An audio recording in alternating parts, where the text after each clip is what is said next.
Ada seorang kaisar, raja dari Romawi, namanya Kaisar Julian. Dia buat kalender, maka kalendernya itu disebut dengan Julian kalender, sesuai dengan namanya. Lalu kemudian hari berganti musim berubah, pertukaran politik.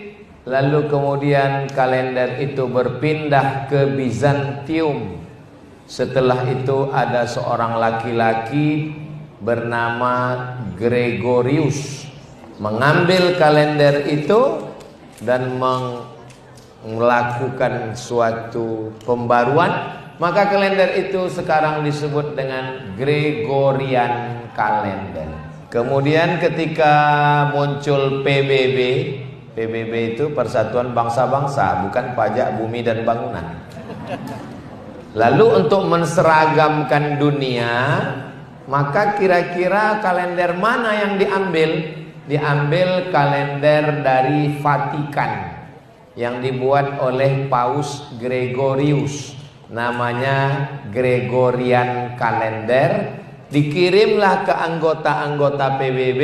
Salah satu anggotanya adalah Republik Indonesia, supaya tanggal rapatnya sepakat di hari dan di tanggal bulan tahun yang sama. Maka semua anggota pakai kalender. Itulah dia kalender yang kita pakai: Januari, Februari, Maret, April, Mei. Bulan yang pertama namanya bulan Januari. Januari nama patung yang kepalanya satu tapi wajahnya dua. Satu wajah ke depan, satu wajah ke belakang. Maka dipakai itu sebagai bulan yang pertama, karena bulan pertama itu menghadap ke belakang, menghadap ke depan. Menghadap ke masa lalu 2024, menghadap ke masa depan 2025. Terus sebelum kita ikut PBB, kita pakai kalender mana? Ada kerajaan Demak di Jawa, di Sumatera ada kerajaan Delhi, ada kerajaan Aceh, di Kalimantan ada kerajaan Gadriah. Maka waktu itu semua kalender menggunakan kalender Muharram, Safar, Rabiul Awal, Rabiul Akhir. Apa perbedaannya? Kalau bulan Januari, Februari disebut dengan Syamsiyah. Kalau Muharram, Safar disebut dengan Qamariyah. Qamar artinya bulan, Syams artinya matahari. Yang satu pakai kalender matahari, yang satu pakai kalender bulan. Bedanya berapa hari? 11 hari.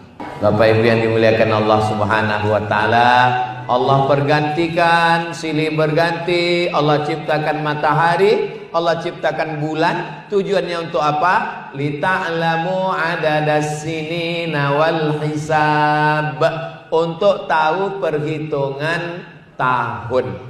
Zaman Nabi Muhammad SAW bulannya ada, tapi tahunnya nggak ada. Makanya tidak pernah disebut Nabi lahir tahun berapa. Nabi lahir tahun gajah.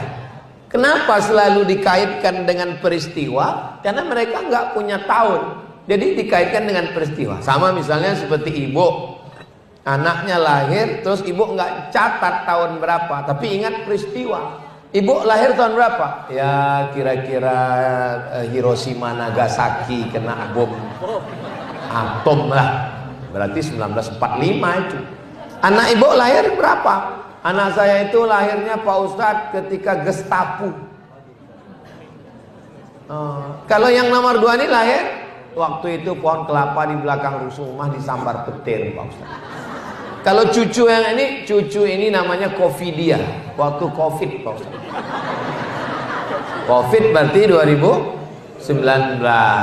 Nah, mengaitkan satu dengan peristiwa, maka kedua bulan dan matahari dipakai sekarang di Indonesia. Ustadz Somad lahirnya tanggal 30 Muharram, Safar, Rabiul Awal, Rabiul Akhir, Jumadil Awal.